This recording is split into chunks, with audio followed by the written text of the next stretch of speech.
Bonjour à tous, bienvenue sur notre podcast Business dans l'Aube. Alors aujourd'hui, on a le plaisir bien d'avoir Baptiste avec nous qui déjà va se présenter un petit peu et va nous expliquer pourquoi il est là aujourd'hui.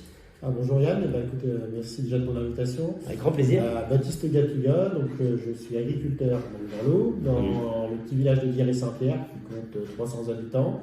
Je me suis installé en 2006, ça fait quelques années maintenant que je suis agriculteur. J'ai repris la ferme derrière mes parents. Et puis on l'a développé petit à petit et maintenant on fait à peu près 8 cultures sur l'exploitation.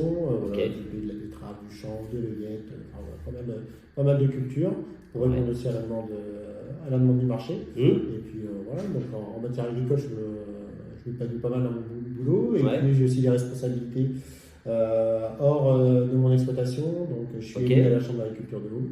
Très bien. De vice-président. Et je m'occupe de Quel est ton rôle là-bas? Du coup, en tant que vice-président, tu fais quoi? En tant que vice-président, j'ai la charge du territoire plaine champenoise. C'est-à-dire qu'à la Chambre d'agriculture de l'Aube, on a découpé le département en 4. Donc la plaine champenoise, Lot Armance, la côte des Barres et le lac et Briennois. On prend la carte de l'Aube, on coupe en 4 et simple, voilà. Ça marche. Et du coup, je m'occupe de tout le territoire avec à la fois des élus de la Chambre d'agriculture de l'Aube et aussi tous les collaborateurs qui sont présents sur le territoire. Et on a une antenne qui est basée à Saint-Mémin sur le territoire. Donc on a délocalisé dans les territoires la Chambre d'agriculture de l'Aube.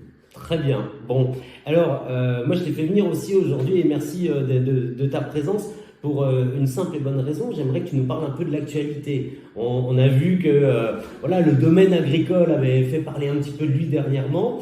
Et moi, ce que j'aimerais, c'est qu'on explique assez simplement pourquoi on s'est bougé un petit peu, ce qu'on cherchait, où est-ce qu'on en est aussi. Et puis, que tu puisses délivrer ton message.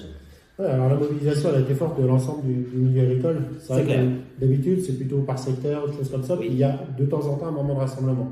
Et là on va dire que sur la durée, ça a commencé par le sud, mais ça a aussi commencé depuis presque un an. Une mobilisation où on avait sensibilisé les politiques, les élus locaux aux problèmes qu'il pouvait y avoir, de réglementation, de revenus, de normes, de choses qui n'allaient pas et de lourdeur de la machine agricole qui existe derrière les exploitations. Donc du coup, pendant presque 10 jours, les agriculteurs se sont mobilisés pour avoir à la fois des mesures de court terme, alors emblématiques avec celle du GNR, mais aussi celle de moyen et long terme, c'est-à-dire l'arrêt de la surtransposition des normes, un petit peu un stop sur les normes, de se dire on prend le temps, mais on n'en sort pas de nouvelles, on met déjà à jour tout ce qu'il y a à mettre à jour, et on arrête de charger la barque des agriculteurs. Le contexte de marché mondial et le contexte économique agricole ne nous permet pas pour le moment de pouvoir ingurgiter toute cette norme. Donc on a demandé une pause et de pouvoir travailler avec l'ensemble des ministères concernés. On a fait un peu plus de 122 propositions justement pour mettre à plat ça, court, moyen, long terme. Ok, donc déjà ce qu'on peut retenir, c'est que ça datait pas d'hier, quoi. C'est pas venu comme ça du jour au lendemain. Non, c'est vraiment un mouvement de fond. Et puis le mouvement de fond, il date pas d'il y a un an. Moi, depuis 2006, on parle de certaines règles d'arrêt de surtransposition. Donc on a depuis 30 ans des politiques qui nous disent oui, on va arrêter. Mais à chaque changement de ministre, de gouvernement, on recharge la barque. On dit ah oui, mais on va faire attention. Sauf que maintenant, c'est la goutte d'eau qui a fait déborder le vase. Et là, il y a un ras-le-bol général qui s'est emparé de l'ensemble de l'agriculture française, toute filière confondue, du vigneron à l'éleveur, aux céréaliers, aux maraîchers, et toute production confondue, bio, conventionnelle, vraiment, là, ça a été un mouvement d'ampleur. C'est vrai que cette cohésion, en fait, dans l'ensemble du domaine, je trouve qu'elle marque quand même vachement, pour le coup, l'action, parce que c'est assez rare. Et là, on voit qu'il y a. Alors, c'est peut-être même un ras-le-bol un peu sociétal, c'est peut-être même pas que le domaine agricole, mais c'est vrai que là, j'ai trouvé que c'était plutôt impactant et je pense qu'il y a beaucoup de monde qui, même s'ils ont été gênés, il y a beaucoup de monde qui a compris votre démarche et votre action. On a deux visions radicalement différentes des choses. Nous, on s'est dit, on bloque, mais on n'empêche pas les gens de faire leur activité. Ou alors, ça les retarde. C'est-à-dire. Quand on a été bloqué sur Paris, on a eu d'habitude, on n'est pas très très bien accueillis par les gens qui rentrent tard du boulot. Mais là, moi sur les 3 jours qu'on a passé là-bas, si on a eu 2 personnes qui nous ont dit c'est pas normal, c'est tout ce qu'on a eu, alors que d'habitude, ça aurait été presque l'inverse. Et donc on a ce mouvement de soutien parce que on est aussi un peu l'emblème de la France. C'est de se dire que quand on voit le mouvement agricole qui se met en place, on se dit qu'il y a peut-être vraiment qu'on marche vraiment sur la tête. Et la preuve, le slogan qu'on a lancé, on marche sur la tête, c'est repris aussi par pas mal de professions. Et voilà, on est aussi aux professions, mais n'hésitez surtout pas à bouger. Nous, on a dit, on ne veut pas devenir comme l'industrie textile. Donc on a connu que pendant des années, ils ont lancé les alertes et puis la filière s'est cassée la figure. Tout à fait. Nous, on ne peut pas délocaliser notre agriculture. On a besoin d'agriculteurs sur nos territoires, dans les territoires ruraux. Et donc, en fait, c'est peut-être ce ras-le-bol aussi là qui a été exprimé de se dire le tout citadin, ça ne marche plus. En ruralité, on est aussi en capacité de faire des choses, mais notre base, c'est aussi l'agriculture et on fait vivre les territoires. Ouais. Et d'ailleurs, on a pu voir que c'était partout. Alors, nous, on parle de l'Aube ici, mais c'est partout en France. Et on a vu quand même pas mal de villages ou même de villes avec le nom retourné. Donc, je crois que c'est aussi une démarche qui venait de votre part. Oui, voilà, c'est les syndicats jeunes agriculteurs et FDSE qui ont lancé ce mouvement. Et je trouve que c'était bien, parce que c'était une manière simple et efficace de communiquer. Les gens, quand ils partent au boulot, c'est tiens, c'est bizarre, c'est à l'envers. Ouais, c'est à l'envers. On renaît, tiens, ça va faire à l'envers. Puis au final, au fur et à mesure, ça a pris dans l'opinion. Ils se disent, tiens, on marche sur la tête. Alors, les réseaux sociaux aidants, ils vont voir, ils se consultent et puis ils se disent, ah bah oui, c'est vrai que voilà, quand on prend l'exemple sur une règle, une norme, on a 14 normes pour régir l'entretien d'une haie, c'est-à-dire que c'est comme si demain, le particulier, pour tailler son jardin, il fallait qu'il respecte 14 règles différentes, les dates, la taille, la largeur qu'elle doit faire. Donc nous, on en est arrivé là, donc on se dit si on continue vraiment dans ce style-là, on ne pourra plus rester maître de notre exploitation. Tout à fait. Une dernière question.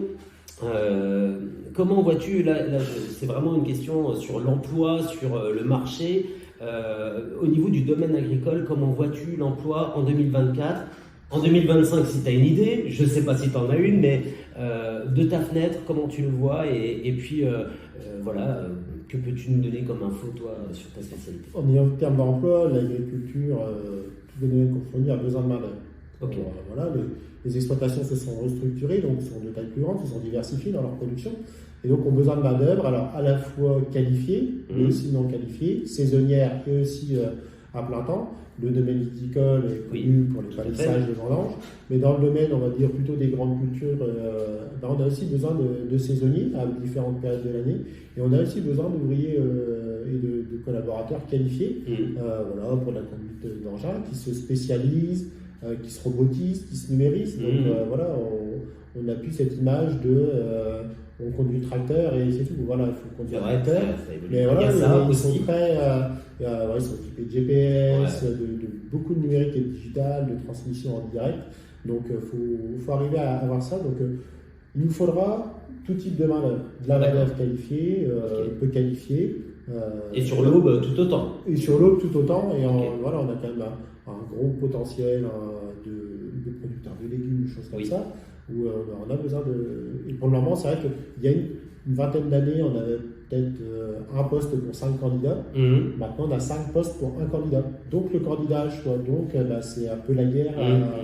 Quand il y a des personnes qualifiées et qui font bien le travail, ils sont en position de force. Voilà. Ça nous permet aussi à nous rééquilibrer aussi. On avait aussi peut-être un effort à faire en termes de main-d'œuvre. Voilà, il y a du boulot dans l'agriculture. Pas forcément pour être agriculteur, mais pour être aussi collaborateur. Et on aura aussi, bien sûr, toutes nos futurs départs en retraite à remplacer en tant que chef d'exploitation. Et ça, ce sera dans les 10 ans à venir, on en aura presque 50% à revenir. C'est vrai. Et c'est vrai qu'il vaut mieux l'anticiper parce que ça va faire une petite vague. Voilà, et si on veut les avoir formés, c'est dès maintenant. C'est quand même le temps des études. Donc si on veut les préparer, c'est maintenant. Bon, je connais une très bonne boîte, je crois que ça s'appelle Manpower, on essaiera de travailler dans ce sens-là. Mais c'est vrai que c'est important et aussi de le dire un peu à tout le monde. On a du travail dans l'Aube, il faut aller aussi le chercher, il faut être curieux. Et voilà, on a des super métiers qui représentent notre département. Baptiste, je te remercie énormément pour ton passage et vraiment c'est un vrai plaisir de te voir aujourd'hui et puis merci pour toutes ces informations. Je te souhaite une bonne continuation dans tes différents métiers parce que pour le coup tu en as plusieurs et puis je te dis à très bientôt. À bientôt Yann, merci. Salut.